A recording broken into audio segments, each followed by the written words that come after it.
Magandang araw po, welcome po sa aking channel, Love9 TV. Patalasasan po, meron po ba kayong mga properties na napapabayaan or non-performing assets? Plan nyo ibenta, pero wala kayong oras sa pagbibenta nito. Kung ito'y pagkakatiwala nyo po sa amin, tawag lang po kayo sa aking numero, usap po tayo, gawan ko po ng video for free. Yes, libre po, wala po kayong babayaran. Tutulungan pa namin kayong mabenta ang inyong property. Kami na po bahala sa marketing, sa boosting or paid ads, even sa tripping, hindi na po kayo mapapagod sa pag-entertain ng mga buyers. Kami na po bahala sa lahat. Tawag lang po kayo. Nandito po tayo ngayon sa Palace Athena Executive Village kung saan meron po tayong bagong video presentation. Isang house and lot na may lot area na 300 square meters. May floor area po ito na 400 square meters more or less. Ito po yung flood-free area, meron pong amenities, clubhouse, swimming pool, basketball court, playground, picnic group dito sa loob ng subdivision. At tungkol naman po sa security, 24 hours po ang roving guards dito. Kaya safe na safe po kayo. Samahan niyo po ako, pasok po tayo. Dito po sa covered car garage ay meron pong steel gate aside from the main gate. Kakasya po ang dalawang SUV dito sa loob at sa dulo po nito ay meron pong maids and driver's quarter. Ito naman po yung main door. Samahan niyo po ako. Pasok po tayo. Welcome po dito sa napagandang bahay ni Ma'am at Sir. Ito po yung salas or living area. Naka-ceiling cove design, may center lamps. Ito pong mga gamit na nakikita nyo ay hindi po kasama yan. Pero yung curtains, malamang po kasama at yung ibang built-in na gamit. At mula naman po dito sa living area, ito naman po yung dining area. Malaki naman po ang espasyo, maliwalas, naka-ceiling cove design, may pin lamps. At uulitin ko po, ito pong mga gamit na nakikita nyo ay hindi po kasama yan. So, mula naman po sa dining area, ito naman po yung kitchen kung saan meron po itong breakfast nook, naka-quartz countertop, at dito naman po yung formal kitchen. Ganun din po, naka-quartz kitchen countertop, meron pong mga wall-mounted kitchen cabinets, meron pong kitchen window, meron din pong stainless sink with faucet, gas range, range hood, at storage ng kitchen utensils. Ito pong property ay ready for occupancy na po. Wala na po kayong ipapagawa dito. Kaya kung sakaling ma-acquire nyo po ito, kayo na lang at ang gamit nyo ang kulang. So ito pong mga storage ng kitchen utensils ay made of aluminum. Then ito naman po yung common toilet and bath. Meron po itong bathroom sink, vanity mirror, water closet, naka-tiled bathroom wall, maayos naman po lahat. At meron po itong shower enclosure. Naka-tiled bathroom wall na rin po at meron din pong hot and cold shower. At meron pong bathroom window. Labas po tayo para check natin ibang parte ng bahay. So, mula po dito sa formal kitchen, bali po, dalawa po ang kwarto dito sa baba. Ito po yung isa. At sa ngayon po, hindi natin yan mapasok. Gawa ng may mga personal na gamit si owner. Pero malaki naman po ang espasyo dyan. At yung isa naman po ay dito sa kabilang side. Hindi rin po natin yan mapasok, gawa ng may mga gamit pa po sila dyan. Actually, ito pong bahay ay bihira nilang tirhan, gawa ng nasa Amerika po sila. Kaya kung sakaling ang interested buyer ay nasa Amerika, mas mapapabilis po ang transaksyon ninyo.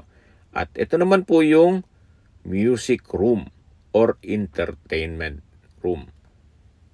Naka-ceiling cove design, malaki naman ang espasyo, naka-tiled flooring, at katabi lang po nito ang dining area. Mula naman po dito sa dining, ito naman po yung living area. Naka-tile flooring, napakalaki ng espasyo, at maaliwalas. Ito po yung stairs, kung saan ito'y naka-concrete staircase at wooden handrail. Then, metal railing. Napaganda din po ng disenyo nitong railing. Akyat po tayo. Samahan niyo po ako. Okay, nandito na po tayo sa taas. Ito po yung family area. Naka-tile flooring. Meron po itong access door papunta sa terrace.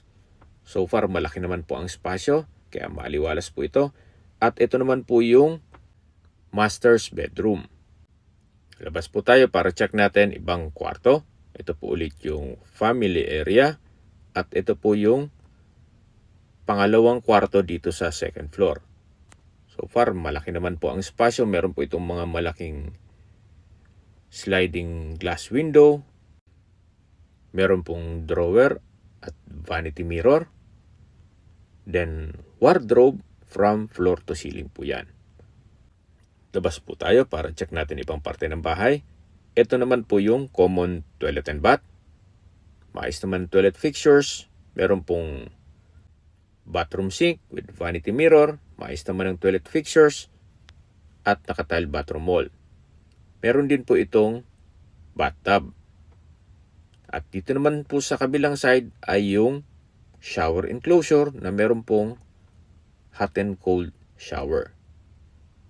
Ganun din po, naka-tile bathroom wall na rin dito. So, ito naman po yung third bedroom dito sa second floor.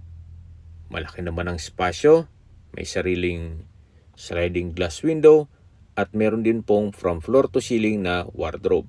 Ganun din po, meron din siyang malaking vanity mirror na merong drawer. Naka-tile flooring na rin po ito. Bali po, 3 kwarto po ang dito sa second floor. Habang pababa po tayo dito sa hagdan, summarize ko lang po sa mga nag-skip ng video. Ang lot area po nito ay 300 square meters at ang floor area is 400 square meters more or less. Nasa loob po ito ng isang exclusive subdivision na meron pong amenities at 24 hours security. So, nandito na po ulit tayo sa garahe or covered car garage kung saan ito po yung tinutukoy ko sa inyo na maids and drivers quarter. May kanya-kanya po silang kwarto dito. So, hindi lang natin mapasok gawa ng nakalak po ito. At ito naman po yung kabilang kwarto. Ganun din po, nakalak po yan.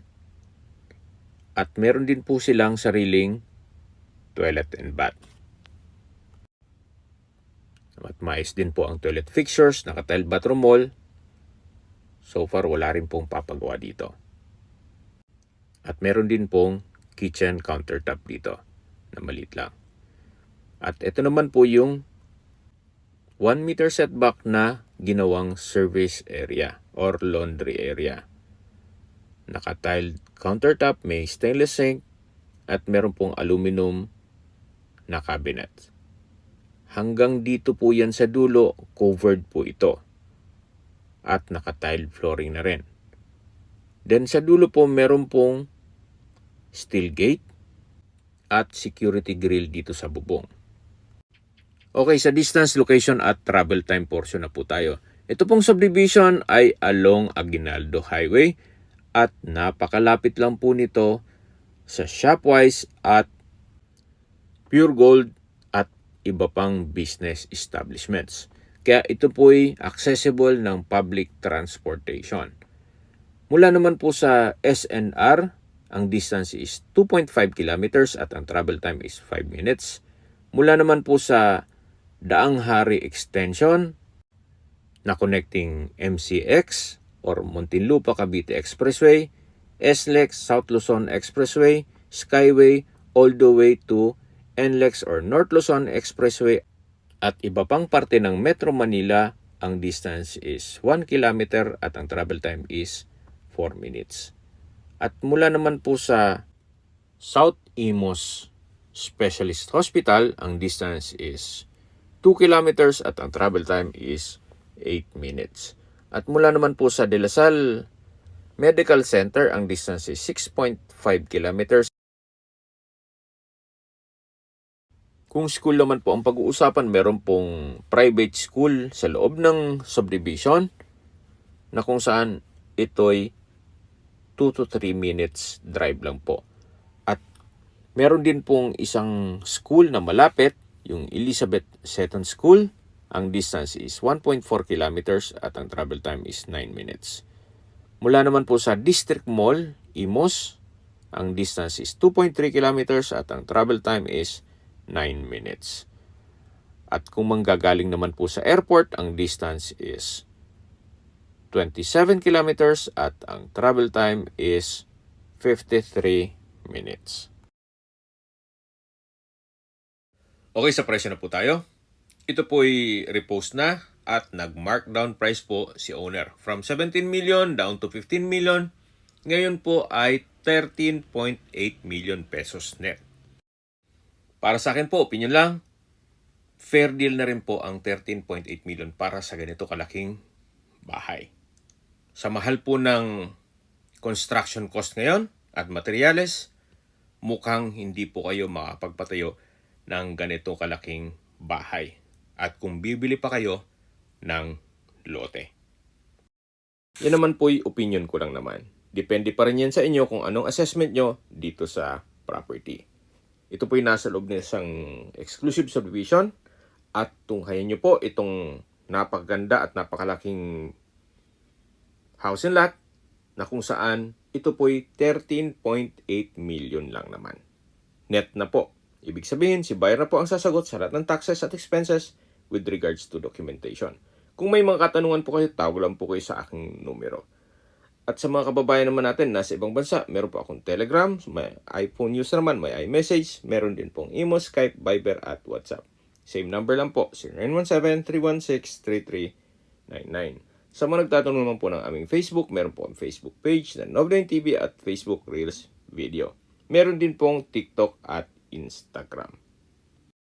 Meron din po kami ibang YouTube channel na The Nov9 TV channel at Nov9 TV Listings. Sana po naibigan yung video presentation. Paki-like and subscribe na po sa aking channel para ma-update din po kayo sa aking future listings. Kung sakali po hanap niyo yung mas malaking sukat o lupa, meron din po kami ibang listings na pwede niyong pagpilian. Huwag po kayong mag-atubiling tumawag sa amin, then let us know your budget para malaman namin kung anong property pwede namin alok sa inyo. Sa lahat pong viewers, subscriber at nagtiwala po sa amin, salamat po sa suporta. Ingat po kayo lagi at itong pamilya. Maraming salamat po.